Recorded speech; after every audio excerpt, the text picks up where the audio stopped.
Vas-y, parfait. Ça part, hein. Petit objectif, là, aujourd'hui, on va essayer de regarder des films pour devenir woke, parce que, a priori, c'est faisable. Donc go, hein. Plouf, plouf, splash, splash, j'crache, j'cache ma hache, midi, minuit, jamais j'lâche. De toute façon, être woke, il y a plusieurs manières de l'être. En vrai, on va essayer de faire 4 manières d'être woke. Si on en fait 4, je pense que c'est ok, c'est un ratio qui pourrait aller. On va essayer d'être woke en ayant une approche décoloniale, puis après d'être woke en ayant une approche féministe, puis une approche genderqueer, et après intersectionnelle. Mais vu que j'aime pas l'intersectionnalité, je pense qu'on va faire péter cette approche, parce que faut pas oublier, hein, l'intersectionnalité. Il y a des gens qui ont dit, il y a une personne qui a dit l'intersectionnalité, c'est l'intersection des luttes jusqu'à ce que la lutte la plus dominante sur une autre lutte prenne le pouvoir. Bref, tout ça pour dire l'intersectionnalité, on va pas faire aujourd'hui. Puis même dans mon programme, l'intersectionnalité ça allait pas, donc. Enfin, les films intersectionnels, déjà, qu'est-ce que ça veut dire? Tous les films sont. Enfin, je suis pas intersectionnel, je suis consubstantiel de base dans mon étant.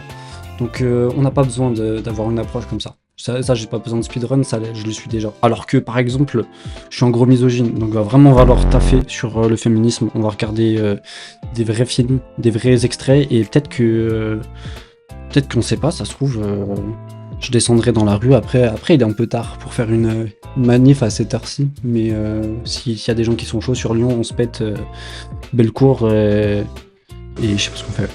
On manifeste. Ok, donc on va commencer avec une petite approche décoloniale du cinéma. Au niveau des films, l'idée c'est qu'il y a la vie est coloniale. Voilà, il y a eu de la colonialité. Une des dominations les plus fortes qui a existé, c'était le colonialisme, le fait qui s'accompagne du racisme. Est-ce que tu es d'accord pour dire que l'article peut être à la fois déictique et anaphorique, ou est-ce que c'est exagéré? Bon, va te faire enculer, hein. Faut avoir une approche décoloniale parce que de fait il y a un fait colonial, voilà. Et ça c'est l'idée d'un mec qui s'appelle Alain Brossat qui a écrit l'imaginaire colonial au cinéma. Qu'est-ce qu'un film colonial? Donc il part du principe qu'il y a une colonialité, il y a eu des territoires qui ont été indexés par d'autres personnes, ça on peut pas le nier. Est-ce que c'est positif? Est-ce que c'est négatif? Ça c'est un jugement moral qu'on peut faire là-dessus. De là, par contre on peut analyser que il y a cette histoire coloniale qui se répercute, parce que c'est une réalité qui se répercute donc dans les productions cinématographiques qui arrivent juste après.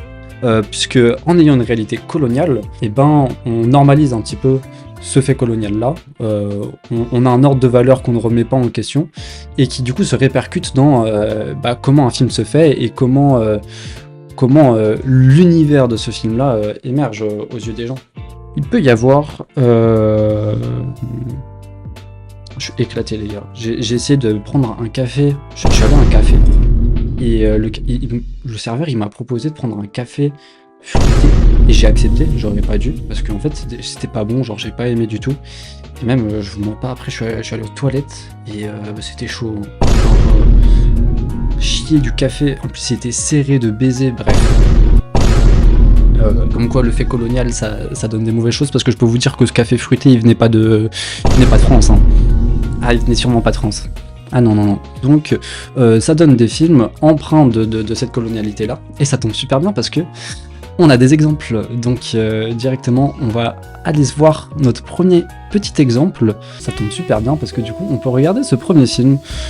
Donc on va pas regarder en entier, hein. 2h42, c'est peut-être un peu abusé, mais du coup c'est un film qui s'appelle L'Atlantide de Jacques Feder. Et d'ailleurs c'est marrant parce que quand tu regardes sur YouTube pour le voir le film, ça te met premier long métrage tourné en Algérie, donc on est carrément dans le film qui s'est fait en Algérie, quoi. Premier, je pense que ça a vérifié, hein, que ce soit tout premier film fait en Algérie. À mon avis ils ont pas mis autant de temps pour faire des studios là-bas, si vous voyez ce que je veux dire. Puis même les petites vues de lumière, ça m'étonnerait pas qu'il y ait des petites vues touristiques en mode carte postale qui se soient faites.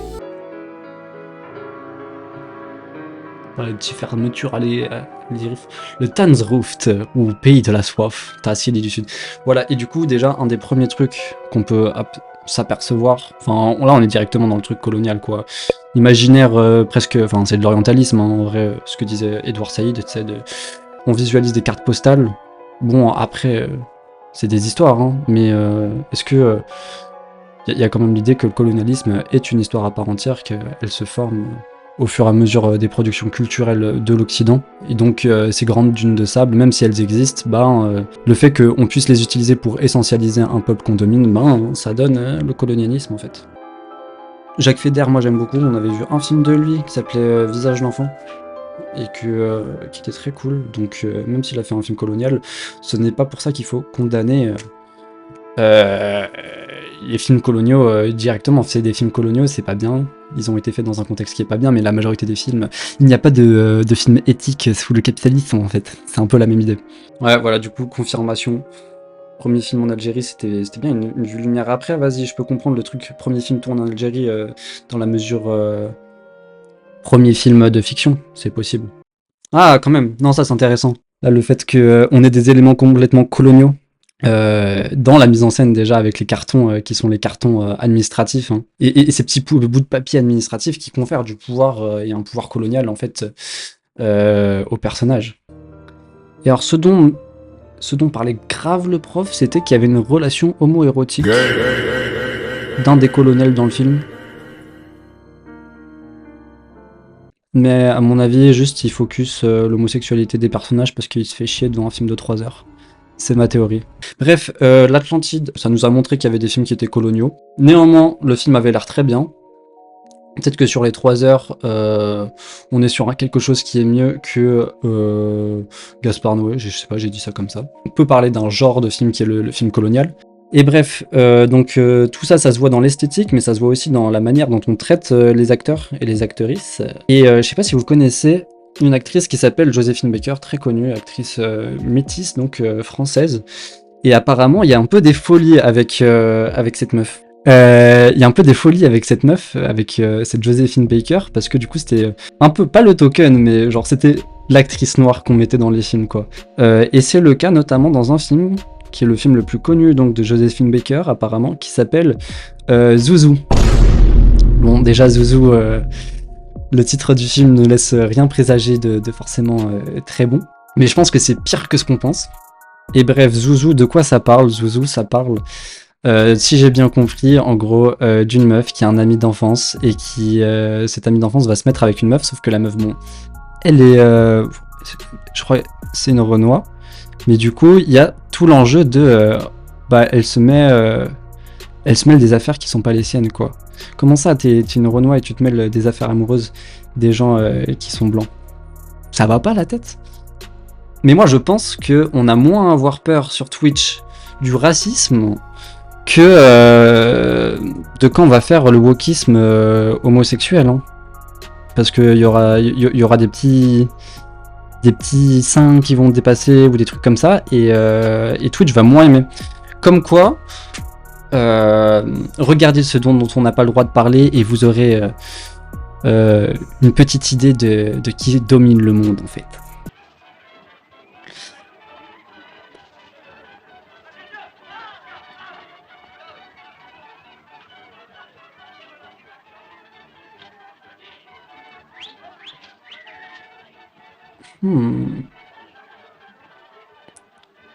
Qu'est-ce qu'il nous faut comme saboterie là les enfants?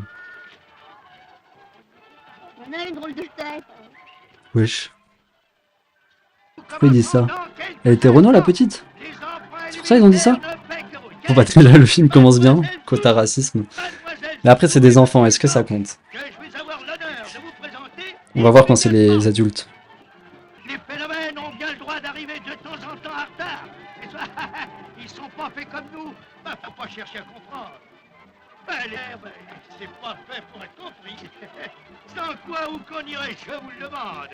Je vous présente maintenant un miracle de la nature. Après là, est-ce que c'était pas un peu woke ce qui vient de se passer? Les jumeaux, mademoiselle Zouzou que voici et monsieur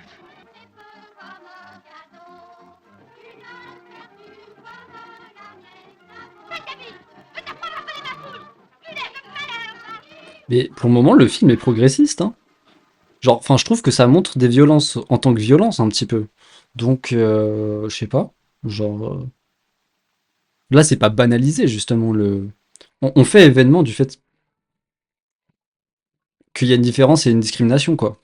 Seulement, cette grande maladroite t'a laissé tomber dans la cheminée. Pourquoi elle n'a pas fait de voyage, la cigogne? Bah, genre, moi je trouve que le film est tendre quand même envers son personnage là. Je suis votre papa. Mais alors, le père à Zouzou, c'est mon père à moi. Ah, bah, vos deux pères, à vous, c'est pas la même chose. Voyez-vous, mes petits, un père, c'est un papa qu'on n'a pas connu. Et ok, là elle a grandi.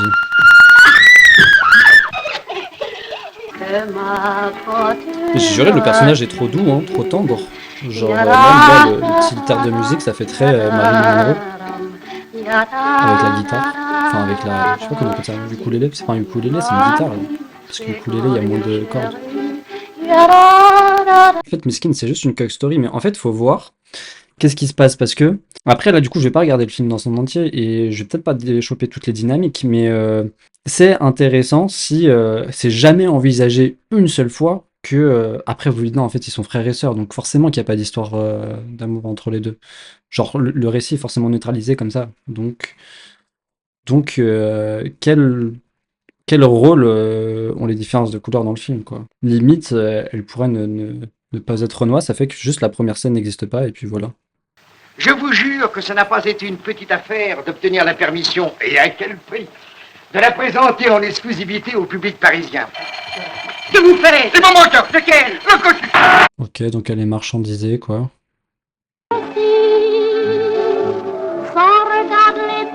Après, ce qu'on pourrait dire quand même, je pense, sur le film, c'est que, bah certes, il est pas foncièrement raciste dans son approche de la meuf, mais il y a une expérience du racisme des Noirs à cette époque qui est indéniable, mais qui est complètement passée sous silence, ou en tout cas, le seul personnage noir qu'on peut voir à l'écran dans des films français, donc c'est ceux joués par Joséphine Baker, et ben elle souffre pas du tout du racisme, alors que indéniablement, bah il y en avait à l'époque. Donc non, c'est, je pense qu'il y a quand même un truc à aller chercher là-dedans, quoi. Mais donc, il y a une date qui change vraiment tout, c'est la date de 1962, parce que, en termes de colonialisme, ben, effectivement, bah, c'est la fin de l'empire colonial français, quoi. Et cette fin de l'empire colonial français, il est traduit cinématographiquement, il se voit à l'écran, en fait, parce que on en parle dans les films, bon, qui sont pas des films décoloniaux en soi, mais il y a un mouvement décolonial qui se fait, qui est historique, en fait, même pas des gens, c'est pas de la pensée décoloniale, c'est de fait, l'empire colonial de la France prend fin, et donc, bah, il y a des films, dans les films, on voit ce truc-là en train de se passer. Et du coup, 1962, c'est date charnière, parce que, le petit soldat de Godard, c'est 1962, fin de la guerre d'Algérie, ben, on a un soldat, le petit soldat en question, je crois qu'il a fait la guerre d'Algérie. Pareil dans Claude 5 à 7. Claude 5 à 7, à la toute fin, c'est un mec qui revient d'où de la guerre d'Algérie et qui est en mode, bah finalement ce que j'ai fait là-bas, c'était pas si bien, et il se remet grave en question par rapport à ça. Enfin, grave en question, tout est relatif, hein, mais c'est la fin, quoi. Et puis il y a des films comme La bataille d'Alger qui a été commenté, recommandé, surcommenté, où justement, ben, cette violence coloniale, bah, elle est enfin représentée, et quand même, toutes les scènes qui montrent comment... en fait, on montre qu'il y a un dispositif colonial, qui jusque-là était pas montré, parce que pour eux, c'était normal.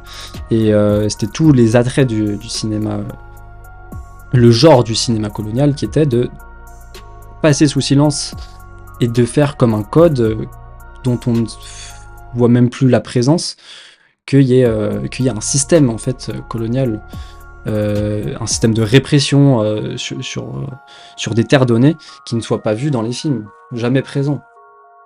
Donc voilà. Tout ça pour dire, la décolonialité, c'est quelque chose quand même. Et puis même avec la bataille d'Alger, on parle d'un mouvement décolonial des personnages. Bah, les personnages deviennent décoloniaux eux-mêmes, ils luttent pour leur propre indépendance, puisque on a des personnages autant du côté de l'armée française dans la bataille d'Alger, mais aussi du côté du FLN. Donc, et on les voit lutter, c'est très intéressant là-dessus, quoi. Bref, bon, bah, c'est bon, je pense que officiellement on est woke sur le décolonialisme, donc on peut essayer de devenir féministe maintenant que ça s'est fait. Et donc le féminisme, comment on devient féministe?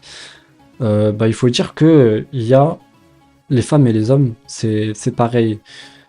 Eux et nous, c'est pas la même, mais au fond, on est tous pareils. Un grand narcissiste. Par quel goût est-ce qu'on peut le prendre? Je pense qu'il faut le prendre par le bout des pubs, parce que c'est le goût qui paraît le plus intéressant, c'est-à-dire que toujours prendre en compte que les films, c'est une production culturelle.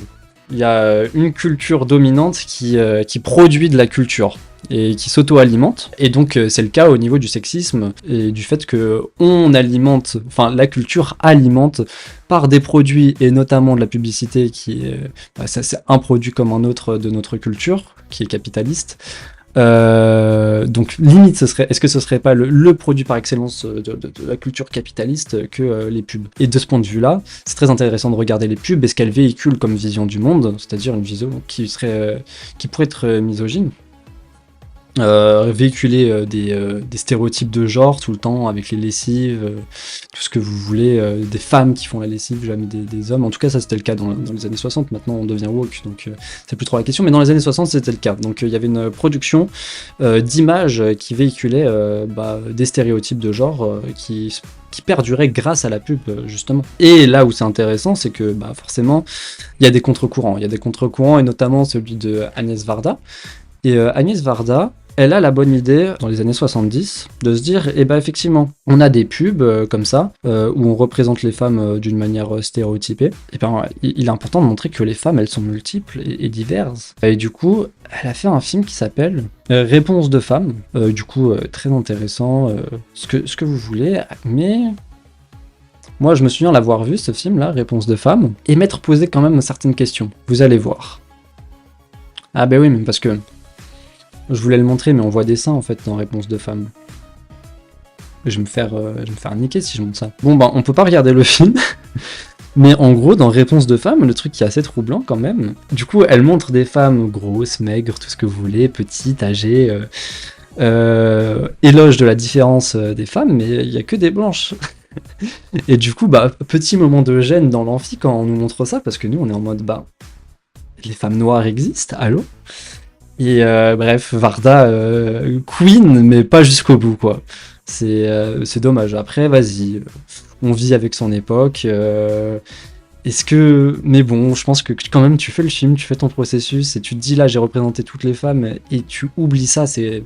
Enfin, je sais pas, après, ça démontre certaines choses. Ça démontre que un mouvement autonome du féminisme, ça reste complexe, rien que dans sa question... rien que dans la question historique, quoi, des mouvements, qu'ils soient cinématographiques, de lutte, de syndicats. Mais oui, donc un peu décevant de la part de Varda de ce point de vue-là. Mais heureusement, il y a des gens qui sont plus grotesques que Varda, et c'est le cas de Delphine Seyrig. Delphine Seyrig, goat absolue du féminisme. Hein. Moi, si j'ai réussi à être un petit peu féministe dans ma vie, c'est grâce à Delphine Seyrig, personne d'autre. Sinon, je serais toujours un énorme misogyne. Là, je le suis seulement un tout petit peu. Parce que Delphine Seyrig, c'est trop fort. Déjà, rien qu'en termes d'actrice. Hein. Moi, je pense qu'un objet important pour dire que Delphine Seyrig est meilleure, c'est que... est meilleure. C'est pas une question de dire qui est plus, qui est moins. Mais Delphine Seyrig, elle part vraiment d'une position de femme qui est... Quel est le problème fondamentalement dans le féminisme? C'est de poser, enfin en tout cas formulé par Simone de Beauvoir, le problème du sexisme, c'est de poser la femme comme l'autre, comme un objet. Et donc...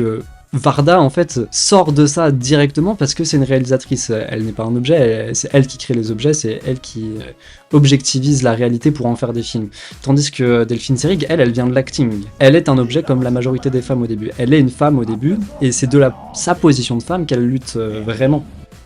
Donc rien que de là, déjà, il y a une balance qui se fait entre Varda et Seyrig. Bon, elle est très théorique, et je pense qu'on peut démontrer que Seyrig est plus une OG que Varda avec d'autres choses. Par exemple, le fait que elle était ultra présente dans des mouvements féministes d'action cinématographique. Donc on parle du MLAC, on parle du MLF, où la production cinématographique, c'est un militantisme à part entière. Et moi, j'aime bien les voir un petit peu comme des DJ, c'est-à-dire qu'aujourd'hui, on a grave l'image de... vous savez, vos petits DJ queer qui... Finalement, c'est leur militantisme à eux de créer ces repères où ils mixent et dans des lieux queer et du coup faire exister ces endroits-là en les faisant danser, tout ce que vous voulez, bah, c'est déjà donner une existence politique à des genres qui sont dans les marges. On peut dire beaucoup de choses là-dessus, je pense que c'est fortement critiquable, parce que souvent ça reflète un entre-soi qui peut être très bourgeois. Je dis pas que c'est tout le temps le cas, hein, mais on va pas se mentir, c'est récurrent. Toujours est-il que moi j'aime bien les assimiler à des DJ parce qu'en fait ils font des mix et des remixes avec les Insoumises, donc c'est un petit groupe de production cinématographique de films féministes auquel appartient Delphine Seyrig. Et notamment ils font un film que j'avais étudié, que là je réétudie cette année, qui s'appelle Mazo et Miso vont en bateau. C'est une référence à un film déjà très connu d'un homme pour le coup, qui est Jacques Rivette, qui avait fait Céline et Julie vont en bateau, si c'est bien ça le titre. Donc très très bon film. Mais pour le coup, le film des Insoumises a un peu rien à voir. Elles prennent le matériel existant cinématographique. Donc en l'occurrence c'est une émission télé. Elles font un peu un YTP, si vous voulez, c'était des trolleuses. Ouais, carrément, Sois belle et tais-toi. Mais de toute façon, c'est ce qui arrive après. Et ça, pour le coup, c'est un film qu'elle fait plus tout seul, parce que du coup, là, Mazo et Miso, c'est vraiment un film qu'elles font à 4. Donc vraiment l'idée d'un film collectif et donc qui s'inscrit dans un mouvement féministe à part entière. Elle le fait avec... du coup là son assistante qui fait aussi Sois belle et tais-toi pour le coup, Carole Rossopoulos. Et Carole Rossopoulos qui faisait des films aussi de son côté, des documentaires où elle donnait la voix à des gens. Et du coup très intéressant de parler de Delphine Seyrig et Sois belle et tais-toi sur le militantisme féministe, parce que dans Sois belle et tais-toi, du coup elle donne la parole à des actrices pour donner leur vécu des violences qu'elles peuvent avoir dans le milieu du cinéma. Parce que ce sont des femmes. Et sauf qu'en fait, du coup, le film est divisé en chapitres suivant les personnes. Et un petit jeu de mots qu'on peut faire, mais je pense qu'il y a du sens, c'est le fait de donner voix au chapitre. Et donc Delphine Seyrig donne grave voix au chapitre à des actrices qui d'habitude n'ont pas la parole, ou quand ils ont la parole, c'est pour jouer des rôles de femmes objectivées de manière générale. Et sur ce truc d'objectivation, c'est pour ça que tout à l'heure je parlais du fait que Delphine Seyrig, c'est important que de base ce soit une actrice et qu'elle passe derrière la caméra, c'est qu'il y a ce mouvement où on passe d'être objectivisé à objectiviser, puis dans la dernière partie de carrière de Delphine Seyrig, en fait elle redevient actrice, mais pour des cinéastes femmes, et notamment une cinéaste de fou, que moi j'adore et qui est très très peu connue, qui s'appelle Ulrike Oettinger et qui fait des films très très peu vus déjà. Du coup elle fait une fin de carrière avec cette réalisatrice qui s'appelle Ulrike Oettinger, qui est une réalisatrice allemande qui c'est pas vraiment des films de fiction qu'elle fait, enfin si c'est des films de fiction, mais c'est très expérimental on va dire. Et elle fait notamment un truc qui s'appelle Orlando, et ça va être intéressant parce qu'on va en reparler normalement après de Orlando. Donc Orlando c'est c'est un livre de Virginia Woolf. Non, le film s'appelle Freak Orlando de Ulrike Oettinger où on va se regarder ça. Musica maestro. Et du coup il y a cette Ulrike Oettinger qui a un univers ultra baroque où elle fait elle filme presque des... Très bien le commentaire, c'est vrai que Virginia Woolf très bien comme écrivaine. Bref, Ulrike Oettinger qui fait souvent des films, bon là ça se voit pas du tout, mais en général ces films marchent comme des peintures. Et elle fait des plans très longs sur... on est presque sur de la performance, parce que moi je me souviens d'un plan je crois que c'est dans Freak Orlando, où t'as des gens qui se fouettent. Bon, c'est une revendication de sexualité en marge qui moi m'intéresse pas forcément, enfin je trouve pas ça politiquement très pertinent, enfin ça peut l'être mais ça m'intéresse pas en tout cas, parce que je dois avoir des privilèges là-dessus peut-être, on sait pas. Toujours est-il que on lorne du côté de la performance et du coup de l'expérimentation, et notamment visuelle. Avec donc très intéressant d'aller regarder par là. Donc elle travaille toujours des mythes littéraires aussi, Ulrike Oettinger, ce qui reste intéressant parce que du coup on a Orlando qui est ce mythe, presque la première transe de l'histoire de la littérature, avec Orlando qui est un homme qui finit par être une femme, tout en passant par des états entre deux Je suis très, très intéressant là-dessus. Mais elle fait aussi un film, elle a fait un film que pour le coup j'ai pas vu, mais elle fait des films très longs aussi, donc c'est difficile d'une part de se les procurer, puis de les regarder, d'avoir le cardio pour les regarder, parce que c'est cardio ces films. Elle a fait un film sur le portrait de Dorian Gray, et donc toujours très intéressant sur l'image qu'on renvoie, et notamment dans notre questionnement féministe, parce que il y a une sorte de dictat de l'apparence chez les femmes, et qui est instrumentalisé pour la domination. Puis Delphine Seyrig, très intéressante, là j'en ai pas parlé tout à l'heure, mais en tant que réalisatrice, elle fait un film que j'ai pas vu, mais qui a l'air trop cool, qui s'appelle Inès, en 1974, et qui est une sorte d'éloge pour une martyre féministe. Et donc là, ça rejoint ce que je disais sur le besoin de faire de la lutte quelque chose d'épique un petit peu. Parce que on ne lutte pas avec des trucs uniquement théoriques, il y a besoin de bander un petit peu, il y a besoin de cette impulsion, de cette impulsion libidinale qui peut passer par le fait que avoir une figure de martyr, ça fait toujours plus bander que un petit intellectuel qui écrit dans sa chambre des trucs que 2% de la population comprend. Bon, bah c'est bon, on est féministes les gars. On a réussi. On est un peu moins misogyne que tout à l'heure, j'imagine. Maintenant, on va essayer d'être moins homophobe, avec l'approche genderqueer des choses. Donc, pour l'approche genderqueer, un truc intéressant, toujours la même chose. Il y a une culture dominante qui produit des images, qui donne un monopole des images à des choses qui sont pas naturelles, donc c'est-à-dire l'hétéronormativité ici. Tout le monde est hétéro dans les films jusqu'à très longtemps. Et donc, les premiers films qui représentent des sexualités qui sont pas hétéronormées, donc par exemple de l'homosexualité, c'est des films qui font un pas de côté.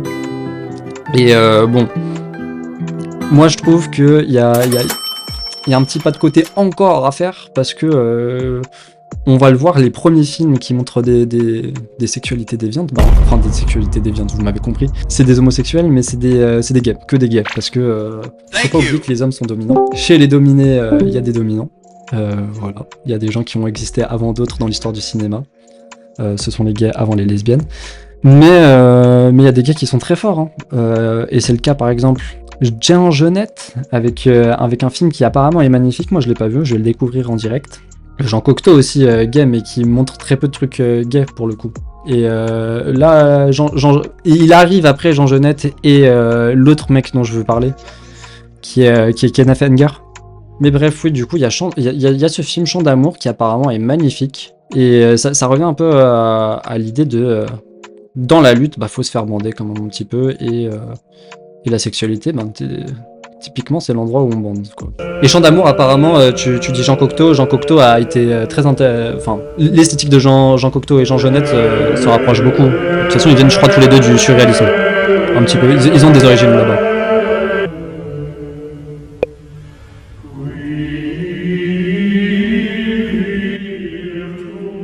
Pareil, un truc sur l'esthétique gay, c'est très bien de faire exister des sexualités à l'écran. Mais on remarque que ça sert qu'est-ce que ça a enfanté, ces esthétiques gays, ça a enfanté la mode.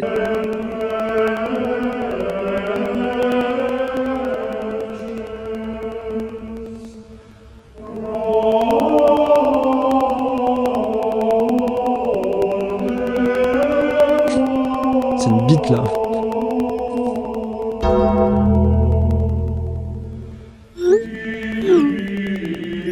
Ah mais ouais, mais faut le savoir, les Marcel ont été portés par les homosexuels de tout temps, hein.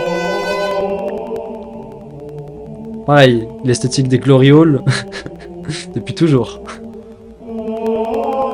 Ouais, mais du coup, intéressant, parce que ça veut dire que, vu que c'est une adaptation de son propre roman, la littérature gay précède l'expérience cinématographique gay.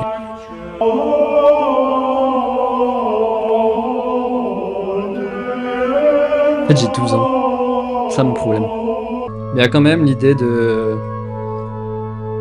faire presque une cérémonie de cette sexualité, quoi. Parce qu'il y a ces grands orgues, ces grands chants avec des cœurs en latin. Du coup, les gays font du cinéma. Donc, il y a lui qui fait du cinéma où il représente un peu tout ça. Et puis, il y a Kenneth Anger avec ce truc-là, Fireworks. Donc là, on passe de l'autre côté de l'Atlantique.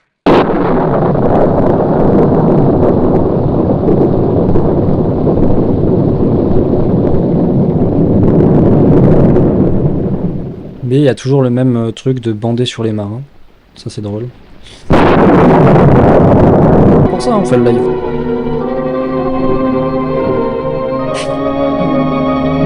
Wesh. Le troller de fou là.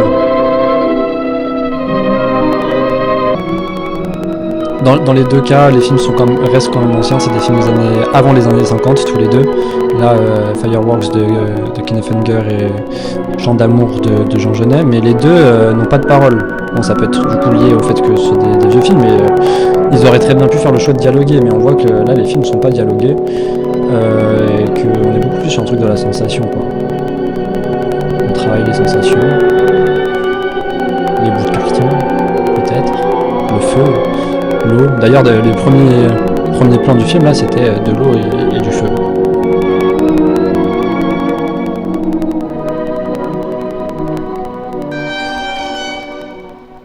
C'est un peu fascisant comme esthétique quand même, je trouve, le fait de bander sur les marins, sur les trucs.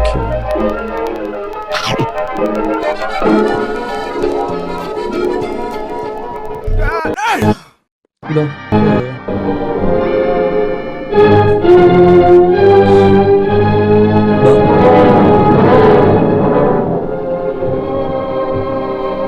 Ok, du coup, très torturé cet homme.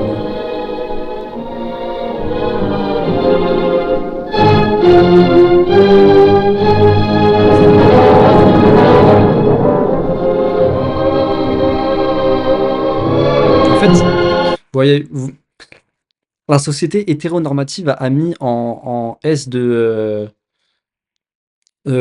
représentation sexuelle les homosexuels, et du coup les homosexuels se satisfont de ça dans les années 50, hein, de sang qui éclate sur leur tête, à l'instar d'une éjaculation. On est à ce niveau-là. Regardez, vous forcez à faire quoi les homosexuels? Ça, c'est de la maltraitance, le fait de les amener jusque-là, pour moi. Ah, voilà. Le fait d'avoir 60 ans d'existence cinématographique sans représentation des homosexuels, ça fait que quand ils sont débarqués, ils font ça. Vous avez rendu... L'industrie cinématographique a rendu les homosexuels fous. Regardez ce qu'ils font. C'est pas possible. On le voit. Il y a ces premières représentations de l'homosexualité. On doit attendre beaucoup plus longtemps pour avoir vraiment des engagements graphiques de représentation lesbienne. Moi, une représentation lesbienne que j'aime bien, bon là, du coup, on peut pas les montrer parce que c'est beaucoup plus cru, celle auquel je pense, et on voit des fesses, et donc je peux pas montrer sur Twitch. Mais c'est... moi j'aime beaucoup Je tue il elle de Chantal Akerman, où en fait elle se filme elle-même en train d'avoir des relations sexuelles lesbiennes, alors qu'elle se découvre elle-même comme lesbienne avec le film. Donc on a vraiment tout ce rapport où justement là, faire ce film-là pour elle, c'est du militantisme parce qu'elle le montre à d'autres personnes, mais aussi pour elle-même, elle fait son coming out. Elle s'émancipe elle-même par le film. Le film, ça devient un truc performatif, quoi. Donc très intéressant. J'utilise elle, de toute façon. Chantal Akerman, finalement, gros corpus de film woke, hein. Même la prisonnière, surtout la prisonnière. La prisonnière, pour petite anecdote, si vous voyez le petit fond là qui m'entoure, c'est fait avec les couleurs de la prisonnière, j'ai juste reporté, quoi. Voilà, ça c'était la petite anecdote. Mais du coup, plus tard, donc on a d'abord les fictions qui permettent de représenter le désir des sexualités en marge, mais par la suite, on a des films documentaires qui permettent de donner la parole à ces sexualités moins écoutées, comme on pouvait l'avoir pour le féminisme quand je parlais du fait que dans Sois belle et tais-toi, Delphine Seyrig, elle donne la voix au chapitre aux paroles des femmes qui subissent des violences, et donc c'est le cas, dans le très connu documentaire Paris is Burning de Jenny Livingston, fait par une femme en plus, à saluer dans notre wokisme, faut le dire, hein. Le film Paris is Burning, film ultra important sur les communautés trans et homosexuelles à New York, bah, il a été fait par une femme. Puis par la suite, on a eu d'autres films sur les questions queer et de genre, comme Petite fille de Sébastien Lucis, et Petite fille qui doit dater de 2020. Et hier, avec la Team Cool, on a regardé Orlando, ma biographie politique de Paul B. Preciado, qui a été le mec de Virginie Despentes. On a appris ça pendant 10 ans. Ce mec qui a fait Orlando fait une sorte de fiction un peu à la Peter Watkins, où il filme des acteurs, à mon avis, qui sont non professionnels. J'espère qu'ils sont non professionnels, parce que comment il joue dans Orlando, ma biographie politique. Du coup, il fait une sorte de film un peu à la Peter Watkins, où il reprend une histoire, mais en fait il demande des improvisations à ses acteurs sur le moment, où ils donnent eux-mêmes leur avis politique. Donc le film devient encore, on est toujours sur ce truc-là, le film comme production culturelle à un moment donné par une strate donnée. Et du coup, là, il donne la parole à des personnes qui sont trans dans la vraie vie et qui peuvent s'exprimer sur leur transidentité et sur ce qu'ils pensent dans le cadre de l'histoire où ils sont mis. Ils peuvent improviser leur propre personnage et du coup leur propre vie et leur propre parole, leur propre avis. Leur avis est un avis qui existe dans la vraie vie, quoi. Donc tout ça est très intéressant. Et puis on relie ça dans le film de Paul Preciado avec ce qu'il y a dans les films de Peter Watkins, en tout cas dans La Commune, c'est-à-dire de la distanciation de fou, de dire que l'œuvre d'art que vous regardez, c'est une œuvre d'art, mais il faut réfléchir. Et du coup, pour réfléchir, on force le fait de toujours rappeler au spectateur que c'est une fiction, ce qui est en train de se passer. C'est-à-dire que il y a un décor, effectivement la fiction se passe dans un décor, mais on montre que ce décor il est artificiel, on montre que il a été reconstitué pour nous faire réfléchir à certaines choses. Pourquoi est-ce que à un moment donné ça se passe dans la neige ? C'est parce que ça veut dire quelque chose. Et du coup la neige est artificielle. Parce que sinon on se poserait pas la question si c'était de la vraie neige. Pourquoi il y a de la vraie neige ? Parce que c'est vrai. Et donc il utilise cette technique de la distanciation qui nous vient de Brecht, d'il y a longtemps.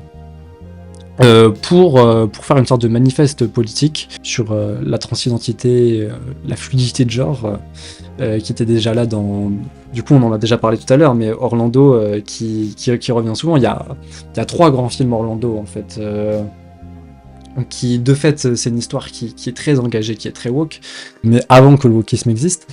Mais du coup on peut voir que au fil des années, Orlando il est réutilisé. Donc début des années 80, je crois, fin des années 90, on a un film Orlando qui est une vraie fiction, qui remet en scène le truc et qui travaille la figure de cette actrice dont j'ai oublié le nom. Puis par la suite, on a un film de Ulrike Oettinger dont je parlais tout à l'heure, qui elle-même fait sa version de Orlando, qui s'appelle Freak Orlando, donc qui travaille comme figure monstrueuse. Et puis on a Paul P. Bresciado qui fait sa version à lui, où en fait il dit que Orlando lui permet de parler de lui-même. Orlando, ma biographie politique s'appelle le film. Et puis à la fin, du coup Orlando prend beaucoup de formes de transidentité. Il y a notamment 3 petites filles qui arrivent dans le cadre, dans la toute dernière scène, et une des petites filles, c'est la petite fille du documentaire Petite fille de Sébastien Lipschitz. Donc voilà, on a un peu ce milieu qui s'auto-alimente, et j'ai trouvé ça très beau parce que moi je savais pas qu'elle arrivait, et ça fait plaisir. Voilà, et donc on a fait le tour des approches genderqueer. Voilà, ça y est, on est woke. Maintenant je vais pouvoir dire toutes les plus grosses saloperies du monde sans que personne ne me dise rien.